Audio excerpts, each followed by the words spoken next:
திருமாவளவனால் திமுக பயத்தில் உள்ளதாக அதிமுக முன்னாள் அமைச்சர் ஜெயக்குமார் தெரிவித்துள்ளது பரபரப்பை ஏற்படுத்தியுள்ளது. சென்னையில் செய்தியாளர்களை சந்தித்த ஜெயக்குமார் பேசும்போது, திமுக கூட்டணியில் இருக்கக்கூடிய கட்சியில் நீரில் பூத்த நெருப்பு போல இருந்து வருகிறது.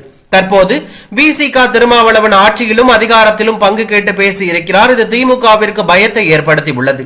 விடுதலை சிறுத்தைகள் கட்சியின் மது ஒழிப்பு மாநாடு பொது நோக்கத்தோடு நடத்தப்பட உள்ளது. இந்த மாநாட்டில் எங்கள் கட்சியின் தலைமையை நேரடியாக சந்தித்தோ அல்லது கடிதம் மூலமாக அழைப்பு விடுத்தால் இந்த மாநாட்டில் கலந்து கொள்வது குறித்து முடிவு எடுப்போம். பேரறிஞர் அண்ணா குறித்து பிறந்த நாளை கொண்டாட திமுகவுக்கு எந்த தகுதியும் இல்லை. திமுகவின் இந்த 3 ஆண்டு ஆட்சி காலத்தில் அண்ணாவின் பெயரில் ஒரு திட்டத்தை கூட அவர்கள் கொண்டு வரவில்லை. கொண்டு வந்த திட்டங்கள் எதற்கும் அண்ணாவின் பெயரை வைக்கவில்லை. தற்போது அவர்கள் கருணாநிதியின் புகழை தான் பாடிக்கொண்டிருக்கிறார்கள். RSS கிளை இயக்கம் போல திமுக தற்போது மாறிவிட்டது. அண்ணாவை இழிவுபடுத்திய பாஜகவின் தலைவர்களை அழைத்து வந்து அரசு விழாக்களில் பங்கேற்க செய்துள்ளார்கள். கடந்த 3 ஆண்டு திமுக ஆட்சி காலத்தில் முதலமைச்சர் மு.க.ஸ்டாலின் கொண்டு வந்த தொழில் முதலீடுகள் குறித்து வெள்ளை அறிக்கை வெளியிட வேண்டும். அவர் உண்மையிலேயே வெளிநாடுகளுக்கு முதலீடுகளை ஈர்க்க சென்றாரா, இல்லை இவர் முதலீடு செய்ய வெளிநாட்டுக்கு பயணம் மேற்கொண்டாரா என்ற கேள்வி மக்களிடையே எழுந்துள்ளதாக ஜெயக்குமார் தெரிவித்துள்ளது பரபரப்பை ஏற்படுத்தியுள்ளது.